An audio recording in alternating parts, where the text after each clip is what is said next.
On June 20th, 1987, in the mountains of Ararat, Turkey officially recognized the discovery of Noah's Ark. Located on a mountainside about 15 miles south of the volcanic Mount Ararat, the remains of the massive ship were dedicated during a special ceremony. Guest of honor was Ron Wyatt, due to his 10 years of research at the site. The story began in 1957 during the Cold War, when aerial photos taken of eastern Turkey while searching for Soviet missile bases revealed a strange boat-shaped formation in the mountains about 6,300 feet above sea level. Life magazine reported on the story after an expedition from the United States went to the site in 1960. Blowing holes in the strange formation, the members of the team came away with the conclusion that there was nothing there of any archaeological interest. Ron Wyatt, like many others, read the story, but he was of the opinion that the site needed further exploration. There had been many claims of seeing Noah's Ark on the volcanic Mount Ararat, but Ron knew that it was a stratovolcano, and he believed that nothing would have been able to survive there. He noted the biblical account of the location of the ark. And the ark rested in the 7th month, on the 17th day of the month, upon the mountains of Ararat. Urartu, the biblical Ararat, was a large region in eastern Turkey. This location was certainly feasible. But the factor that captured his interest the most was the length given in the Life magazine story. 500 feet. Most people were looking for a 437-foot Noah's Ark based on the Hebrew cubit, but Ron again went to the Bible to learn more. And Moses was learned in all the wisdom of the Egyptians. Moses was the author of the Genesis account of the flood. He would have known the cubit of the Egyptians. The Hebrew cubit didn't come into existence until there was a Hebrew nation after Moses' death. The Encyclopedia Britannica stated, "The Egyptian cubit is generally recognized as having been the most ubiquitous or universal standard of linear measurement in the very ancient world. The royal cubit equals 20.62 inches. This would mean Noah's Ark was much longer than 437 feet. 17 years after the Life magazine article, Ron finally made the journey to Turkey. When he saw the boat-shaped object, he saw that it looked just like it did in 1960, and he knew he would need permission to excavate in order to learn anything about what was beneath the surface. So he returned home and enlisted a number of friends to help him pray for an earthquake to reveal more. In late 1978, he learned of an earthquake in eastern Turkey and returned in August of 1979. When he arrived, he was overwhelmed by what he saw. The earthquake had dropped the soil around the object, and a large crack extended the entire length. He could see what looked to him like the remains of decayed rib timbers along the now exposed sides. Also, he was able to measure the depth of the debris and measure the length.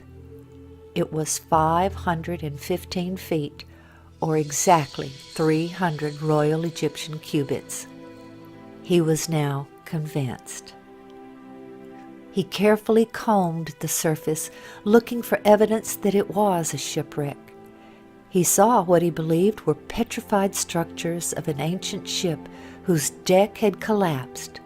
He saw what looked like deck joists and deck support timbers. Of particular interest was the fact that the ship appeared to be impaled on a large outcropping of limestone. He concluded that this indicated that the ship had slid into the rock from another location. Before he made his first trip to Turkey, he had done an experiment in a nearby lake, building mountain configurations out of rocks and floating a boat model by them to see the reaction of the boat. He noted that a crescent shape caused the water to pull the boat into the crescent where the boat remained and gently floated. The present location did not fit with the results of that experiment, so Ron decided to examine the area above the boat shape. The site was in a moving mud flow, so he followed the mud flow up the mountainside. About 1.5 miles up, he found a crescent shape of mountains. He saw that the mud flow began up here. When he arrived near the top of the ridge, he found an ancient stele, like an ancient billboard, which depicted the boat shape, the familiar mountain ridge, several birds, and 8 faces within the boat shape. Clearly, this was a reference to the ship of Noah and its 8 survivors. He noticed a taller mountain peak on the stele that was no longer visible from that location. He concluded that it was a small volcano that had erupted long after Noah's Ark had landed, and that it had carried the ship down the mountainside about 1 mile, where it was impaled on the limestone outcropping, then covered in lava. The lava then encased the ship like a time capsule. The volcano then collapsed after expending its lava and was no longer visible. He then theorized that as the lava began to decay, water seeped in and allowed the remains to be petrified or fossilized by the process called mineral replacement. Molecule by molecule would be washed away from the remains and replaced by molecules from the objects and substances above it. As he examined the area within the crescent shape, he found a large section, 120 by 40 feet, approximately, of what appeared to be fossilized wood in the ground. He believed this to be the bottom of the ship, the original landing site. His conclusion was that when the floodwaters subsided, the ark sank into the muddy earth. This held the ship upright. Then God sent the wind to dry the face of the earth. The portion of the ship that sank into the mud was now firmly embedded in the ground. Many years later, when the lava carried the ship down the mountain, the main body of the ship was ripped loose. Only this section remained in their original location. Around this area that Ron believed to be embedded petrified wood, he found specimens of rock which looked very unique to him. He took several samples, along with several specimens from the boat shape below. Back home, he sent them for analysis. The results showed organic carbon, which indicated that the samples were consistent with decayed and fossilized wood. They also contained metals such as iron and aluminum. The analysis of the strange-looking rock Ron had found about 1.5 miles above the site by the bottom of the ship was clearly the most exciting. His initial analysis had shown it to be metals and not rock. In 1984, Ron met and became friends with Colonel Jim Irwin, the former astronaut. Colonel Irwin was searching for Noah's Ark on Mount Ararat, but he was very gracious and was interested in seeing the boat-shaped site. Ron had brought a metal detector to the site to see if there was a pattern of metal readings. In the presence of Colonel Irwin and others on his team, Ron employed the detectors.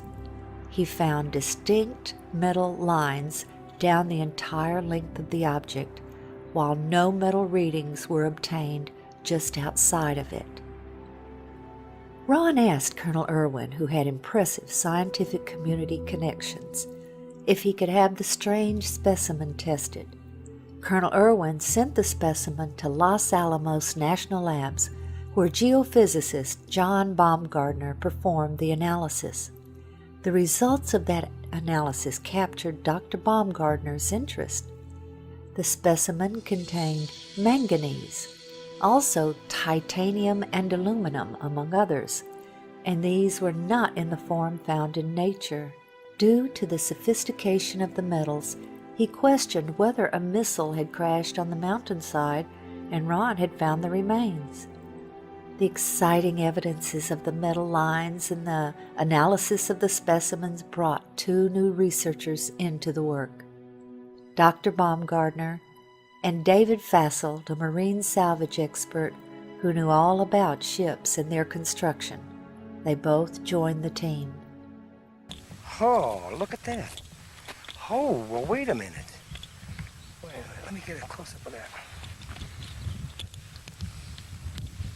Kind of, You want my hand in there for? yeah, just to point at those little flakes of iron that are coming out, like right there.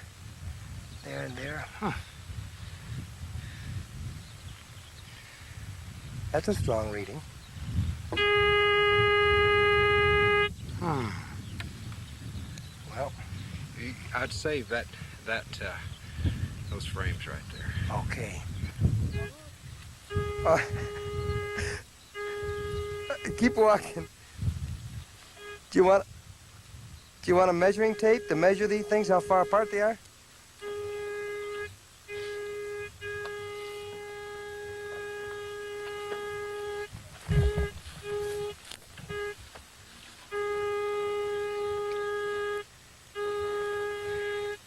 John, as a scientist,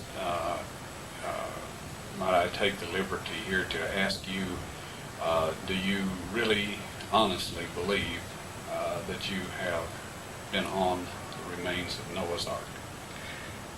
I have no doubt in my mind. This has to be a man-made structure. It's full of metal.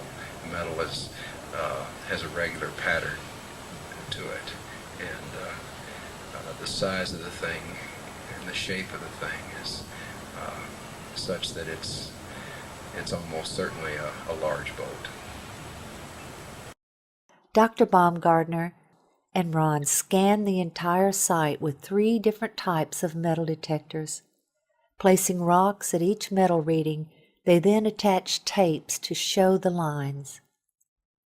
This exciting evidence also attracted the interest of ABC's 2020. The boat-shaped site was first found and photographed by a Turkish army captain back in 1959. It was quickly explored and dismissed as a freak of nature. But Wyatt, an amateur archaeologist, rekindled interest in it a few years ago. He brought in Dave Fassel, a marine salvage expert, to assess it. The Doomsday Mountain team brought in some high technology to explore the oldest legend of man. They began scanning their site with a molecular frequency generator. It's a device used by surgeons to pinpoint cancer tumors, and it's been used by Fassel to locate underwater treasure. This time, the molecular frequency generator began to pick up a unique pattern of iron lines beneath the earth. Okay, bring that one up. They began placing ribbons along those lines. The finished shape, outlined by the ribbons, was that of a huge ship, the approximate length and width of Noah's Ark, as described in the Bible. The fascinating field of ribbons soon attracted higher academic interest. That looks like iron. Okay. Dr. John Baumgartner, a physicist with Los Alamos Laboratories, sent samples back to the lab for analysis and confirmed that the metal they were tracing with the ribbons was indeed iron. With the width and the length known, the only remaining question was depth. By locating the depth of the hull, they could determine if the boat-shaped object had the cargo capacity described in the biblical ark. To resolve this final issue, Wyatt and Fassel brought geologist Tom Finner to Turkey with his company's heavy-duty subsurface radar equipment. Gear like this located the black box cockpit recorder on the floor of the frozen Potomac River after the Air Florida crash. It was here, several miles short of the boat-shaped site, that a waiting game began for Finner and the others. The party needed a final go-ahead from the Turkish government to complete their probe of Doomsday Mountain. The restrictions of martial law left the American explorers isolated from the outside world. Not even a telephone. Yeah. Anyway, we're going to hang in like smell on a skunk till there's nothing left to get this done. hanging like the smell in a skunk. The Turkish government stopped the exploration. What now? Since we were there, Barbara, things have cooled down, and they've sent their own team of scientists in to take a look at this site. It's a very fascinating location. While Turkish scientists and archaeologists did their own research, Ron and his associates continued their work. The next step was subsurface interface radar. There's the longitudinal bulkhead. You ought to see them popping out, Ron. Yeah, there they are. Here. There's Yeah. another one. There's the key line right there. Yeah.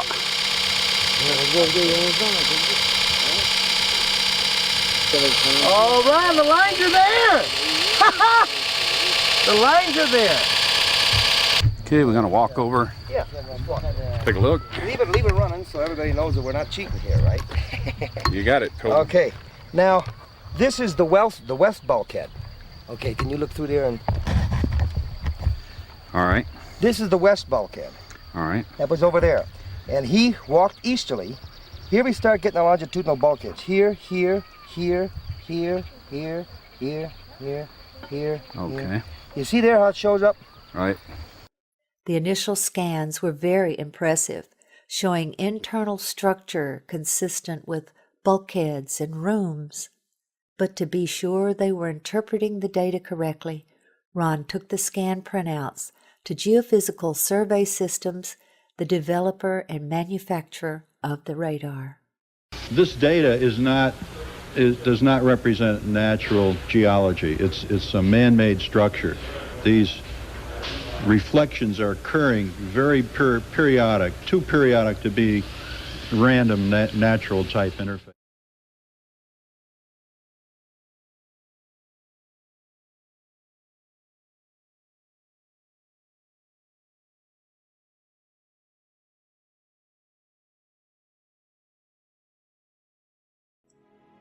There was no longer any doubt that this was the remains of something man-made. In late 1986, the Turks announced their decision. The ceremony was set for June 1987. During that ceremony, the governor asked Ron to demonstrate the radar on site for the journalists and military officials. When Ron showed them a readout that he said looked like an intact timber, the governor then instructed a soldier to dig right there. What emerged was this petrified section of fossilized hand-wrought timber. Sectioning showed it to be laminated wood, 5 layers of timber glued together with pitch, clearly visible oozing from the end. This fossilized specimen shows that rivets were used in its construction. Their analysis showed that they contained iron, titanium, and aluminum, among other things, very sophisticated alloys that would be resistant to water. Specimens falling out from the lower end of the ship, identified as slag by an expert in metallurgy, indicated to Ron that Noah filled the hull with slag material from his metal production of the fittings used to build the ark.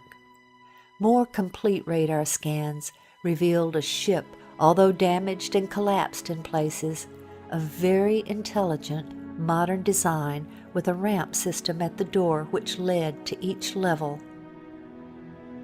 In 1990, Ron performed what he called a mini excavation, where he took shovels and bent the blades into a giant razor. He and his associates then shaved off a very thin layer from one section, smoothing it to show the color difference between the structure members and the matrix.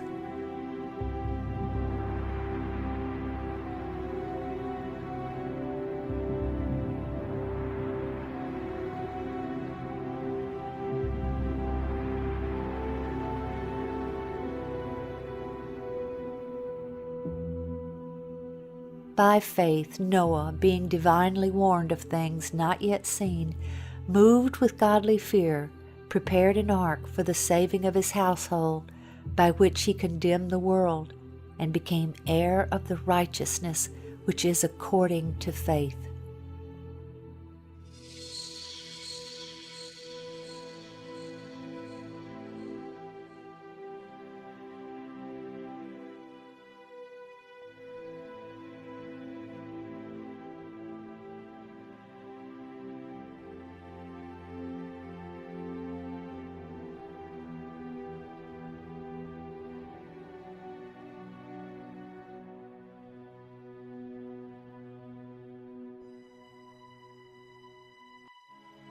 For as in the days before the flood, they were eating and drinking, marrying and giving in marriage, until the day that Noah entered the ark, and did not know until the flood came and took them, so also will the coming of the Son of Man be.